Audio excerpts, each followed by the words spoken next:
aí, gente? Como é que vocês estão?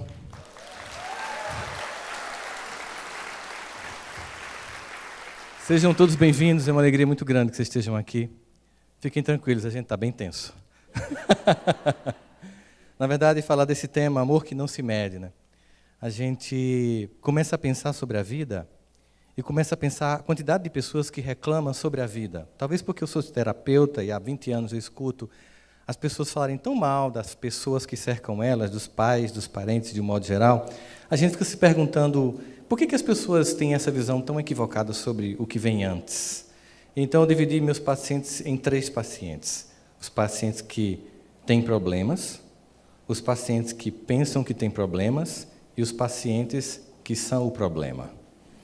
Não fiquem tranquilos se você se identificou com algum grupo, especialmente o último grupo. Mas a gente, quando pensa nisso, a gente pensa assim, é a forma como eu vejo o mundo que vai determinar quem eu sou. E quando a gente pensa no repertório de pessoas que vêm antes de nós preparar a nossa jornada, quando a gente pensa assim, em 10 gerações, são mais de 1.024 pessoas que se antecederam à nossa vinda, talvez nós mesmos antes, preparando um caminho, que só cabe um sentimento muito claro, que é o sentimento de gratidão. E quando a gente pensa nisso, a gente pensa em histórias, em exemplos, em pessoas, em condições, em situações que marcam a nossa humanidade. Eu lembro muito claramente de uma história que me marcou muito profundamente.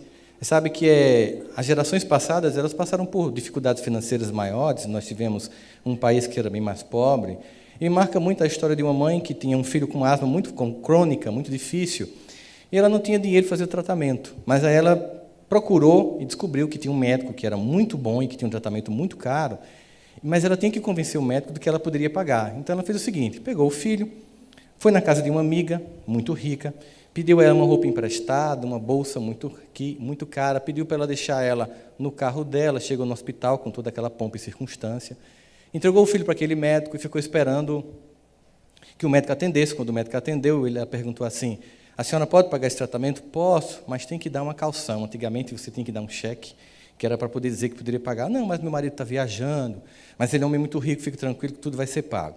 E assim o bebê ficou lá mais ou menos 15 dias internados, e toda vez que ela ia visitar o bebê, o médico dizia, minha senhora, a senhora tem certeza que a senhora tem dinheiro para pagar esse tratamento? Porque é muito caro. O senhor pode ficar tranquilo, meu marido é um homem muito rico. E assim foi até que no dia da alta, ela chegou lá no hospital, e o médico disse, a senhora vai pagar? Meu filho está bem. Tá, ele está curado, ele nunca mais vai ter asma. Ele está bem mesmo? Tá. Então pode me prender, porque eu não tenho nenhum tostão para dar. Mas a senhora é um irresponsável, como é que a senhora faz uma coisa dessa? Meu senhor, se o senhor fosse pai, também faria a mesma coisa que eu fiz. A gente faz qualquer coisa para preservar a vida de um filho. Enfim, ela disse, mas não se preocupe, um dia eu juro que eu vou lhe pagar. Não sei como, não sei de que modo, mas Deus vai me dar uma forma de te pagar. Aí a vida passa, era uma simples dona de casa. No dia dos pais, era o aniversário do pai dela. E ela queria homenagear o pai. E ela fez um artigo e levou para o jornal. Olha, eu queria pagar para publicar esse artigo em homenagem ao meu pai. O editor do jornal leu aquilo e fez, que fantástico! A senhora não quer vir trabalhar aqui? Sério? Sim, a senhora é uma jornalista, faça outros artigos para mim. E assim ela começou a virar jornalista, naquela época não tinha um curso, e fazia muitos artigos, escrevia bastante.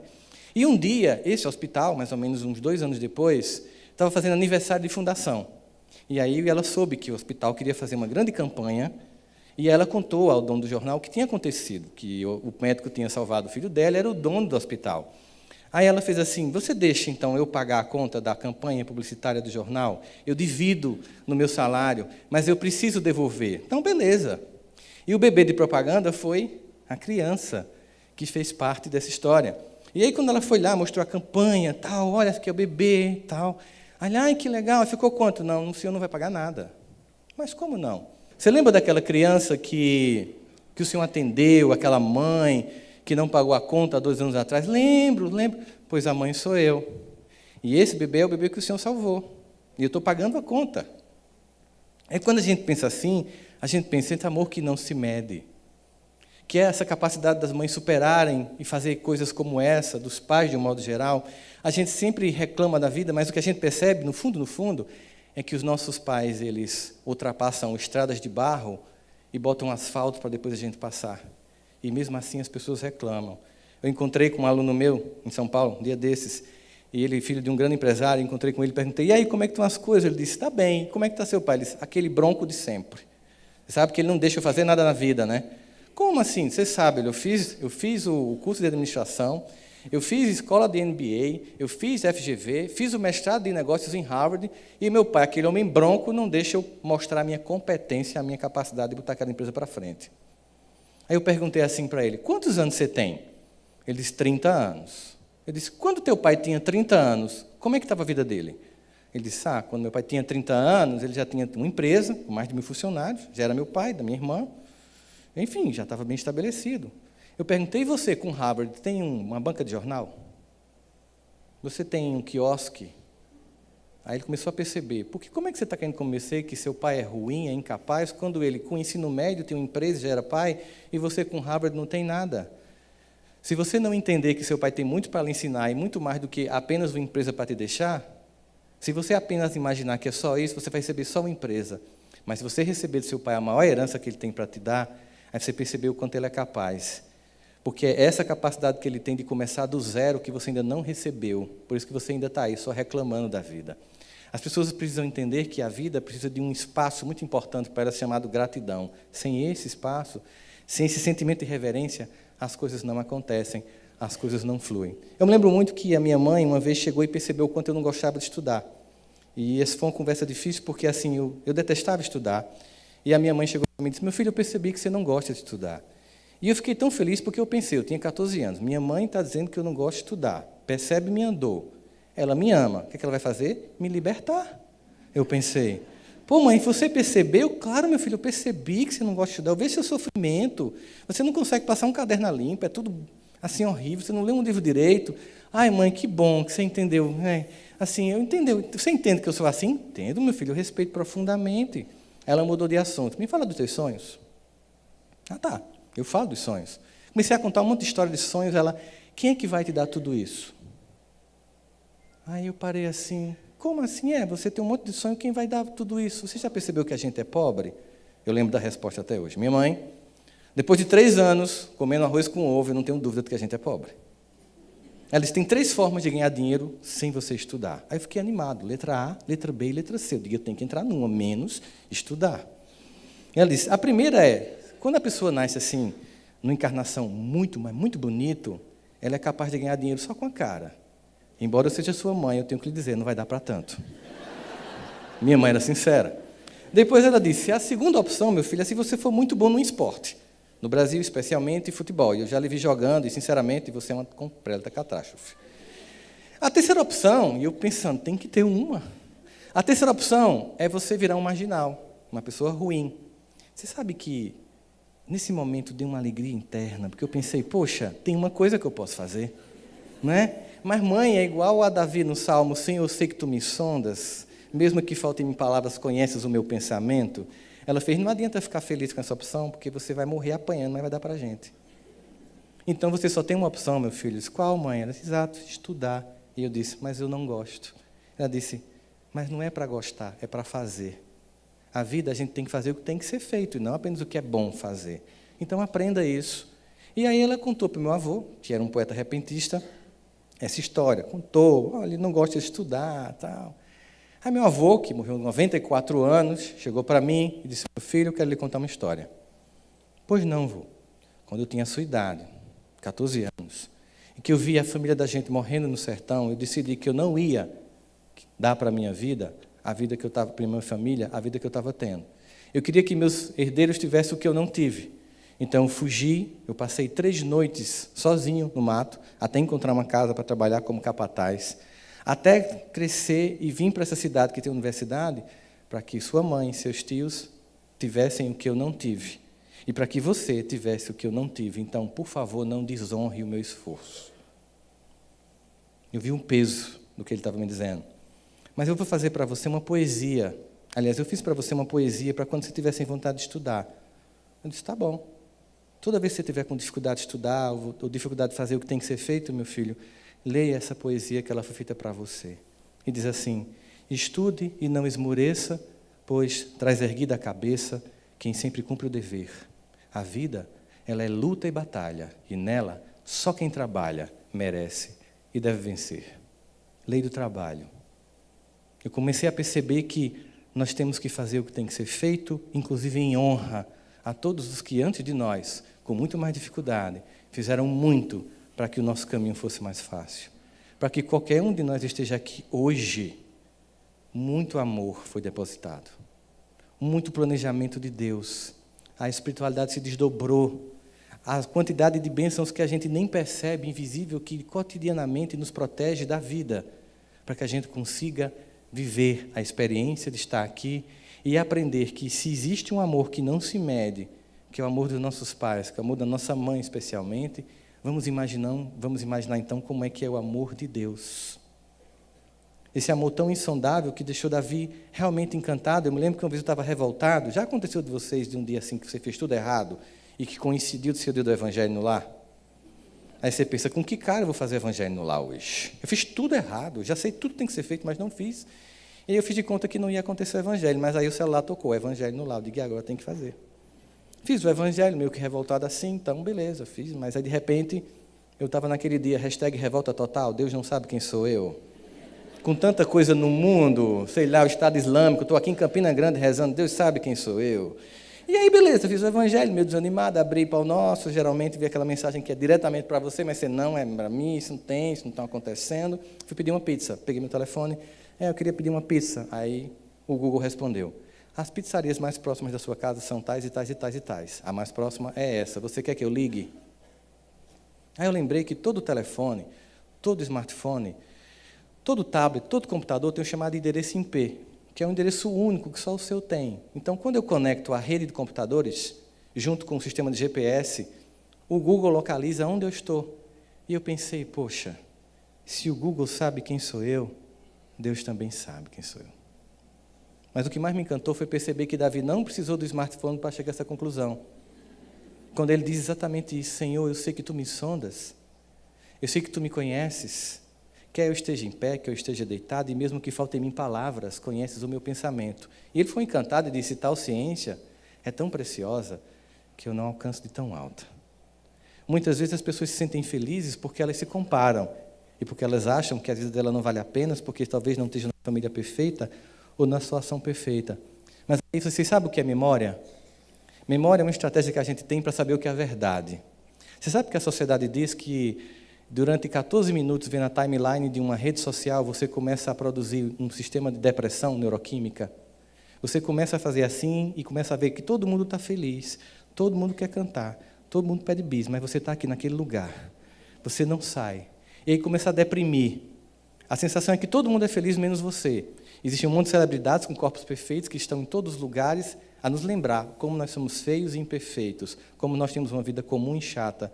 E as pessoas se deprimem. Mas será que não existe entre nós um sistema que diz, não é bem assim? Então, se essas pessoas são tão importantes, vocês vão me responder algumas perguntas. Topam? Se todas essas pessoas que nós vemos todos os dias na TV, nas revistas, nos jornais são importantes, me digam, quem foram os últimos 3 ganhadores do Oscar de melhor ator?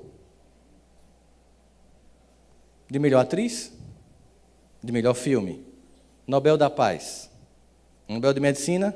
O Pulitzer? Melhor filme? O ator coadjuvante? Ninguém lembra. Vocês não acham estranho, não? Teve gente até que copiou revista, um vestido da entrada daquela atriz, e ninguém lembra quem são essas pessoas, mas se elas vivem na TV, por que ninguém está lembrando? Por que será que a gente não está lembrando? Será que dentro de nós não existe um sistema que diz, eu sei o que é verdade, eu sei o que realmente importa, eu sei o que no fundo é importante? Vocês sabem o que vocês fizeram no dia 2 de janeiro de 1999? Lembram disso? Ou no dia 2 de abril de 2016? Lembram disso? Mas vocês sabem o que vocês estavam fazendo no dia 11 de setembro de 2001? Sabem onde vocês estavam? Como vocês viram a notícia do atentado nos Estados Unidos? Por quê? Porque é um dia de muito impacto emocional. Seguindo, no fundo, nós sabemos o que é essencial e o que é importante. Portanto, vamos fazer um teste para a gente saber se a gente sabe ou não o que é importante. Se todas essas celebridades que pululam o nosso cotidiano não são importantes, de tanto que a gente não lembra quem ganhou o Oscar, porque no fundo elas não têm importância nenhuma para a gente, fechem agora os olhos durante alguns minutos. Fechem os olhos. Eu queria que vocês trouxessem agora à memória os dias mais difíceis da vida de vocês. Os dias que vocês acharam que talvez não conseguissem ultrapassar e não conseguissem chegar do outro lado e que não iam conseguir passar por aquilo. Eu queria que vocês pensassem assim, quem estava com vocês nesse dia? Quem foi que colocou a mão no ombro e disse, eu estou com você, vai dar certo? Quem foi que ergueu você e lhe deu nova esperança? E eu queria perguntar para você, agora, abrindo os olhos, essas pessoas, elas aparecem na TV? Elas estão no outdoor? Mas a gente esquece quem são elas. Sabe por quê? Porque são elas que importam. Tudo mais é uma grande piada, é uma grande ilusão, que a gente deve deixar de acreditar. Por isso, quando a gente pensa assim, em termos de gratidão, a gente pensa, o que é que esse amor que as pessoas fazem é capaz de nos dar? Como é que a gente pode imaginar que o amor de um ou de outro vai nos forjando, vai nos tornando quem somos? Porque nós somos exatamente o resultado do amor de muita gente. Nenhum de nós é o que é por si só. Nós somos o resultado de muitos amores.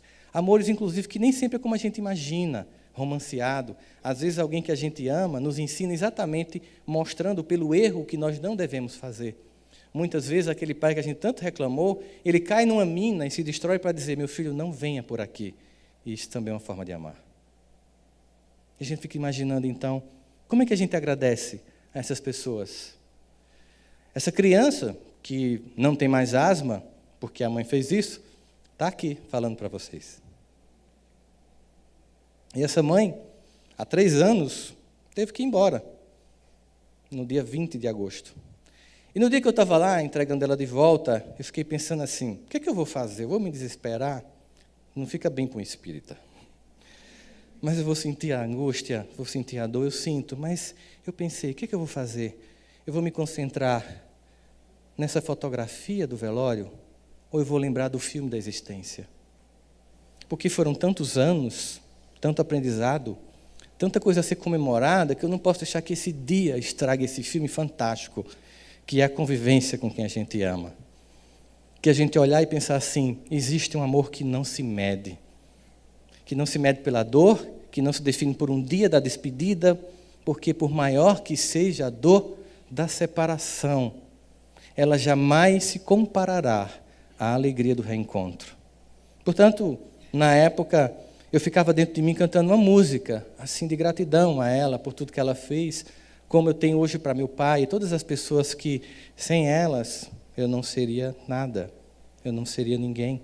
Porque nós somos apenas isso, o resultado de muitos amores, sem contar esse amor insondável de Deus.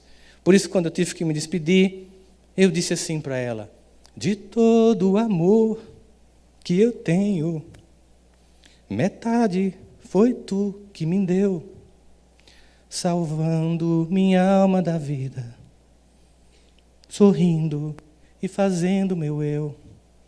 Se queres partir e ir embora, me olha de onde estiver, que eu vou te mostrar que eu estou pronto. Me colha, maduro no pé. Assim, em qualquer circunstância, das pessoas que a gente ama, certamente só existe do outro lado um sentimento de comemoração. E para nós, que ainda estamos aqui, só nos resta um sentimento de gratidão. E a certeza de que só tem uma coisa na vida, a dor é passageira, há muitas vezes uma ilusão, embora a gente sinta muito fortemente, a saudade também passa, mas o amor jamais se mede. Muita paz a todos vocês.